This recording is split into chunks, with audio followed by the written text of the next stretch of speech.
ஆவி, அஸ்டரோத்தின் ஆவி, இப்படிப்பட்ட பலவிதமான ஆவிகள் சபைகளுக்கு விரோதமாக, விசுவாசிகள் விரோதமாக, இந்த பூமியில எல்லா மக்களுக்கு விரோதமாக கிரியை செய்கிறது.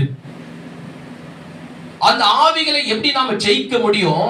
சாதாரண ஒரு மனிதனால், அவருடைய ஞானத்தினாலோ, அவருடைய அறிவினாலோ, அவருடைய பலத்தினாலோ, அவருடைய திறமையினாலோ, அவருடைய படிப்பினாலோ, அவருடைய செல்வாக்கினாலோ இந்த உலகத்துல இருக்கிற அதிபதியை சாத்தானோ அவருடைய கிரிகளை ஜெயிக்கவே முடியாது. ஜெயிக்கவே முடியாது. எப்படி ஜெயிக்க முடியும் என்றால், வேதம் சொல்லுகிறது, மோசே முழங்கால் படியிட்டு, மலை உச்சியிலே முழங்கால் படியிட்டு தேவனுடைய கோலை உயர்த்தி ஜெபிக்கும் போது இஸ்ரவேலர் என்ன பண்றாங்க?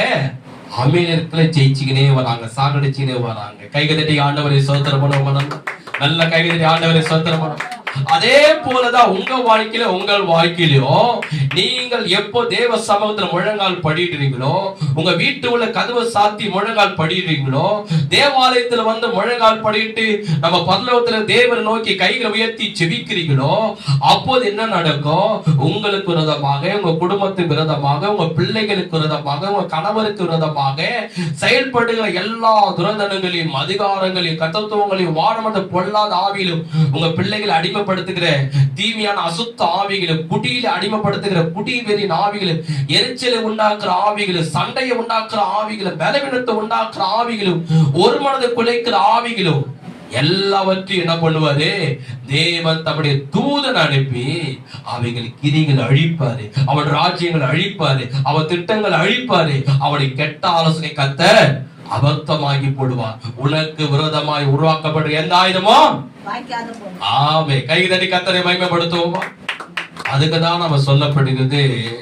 ஏசப்பா சொன்னாரு, நம்முடைய சீசன்ல பார்த்து கெத்தமன் தோட்டத்துல 1 மணி நேரமாவது விழுத்திருந்து ஜெபிக்க கூடாது. கெத்தமனோட கடைசி ஜெபம் அவர் சிலுவையில மரிக்கும் போது அவர் சொன்னாரு, சீசர்களை பார்த்து 1 மணி நேரமாவது ஜெபிக்க கூடாது. எத்தனை மணி நேரம்? 1 மணி நேரம். இந்த 1 மணி நேரம் எத்தனை பேர் ஜெபம் மாட்டீங்க சொல்லுங்க பார்க்கலாம்.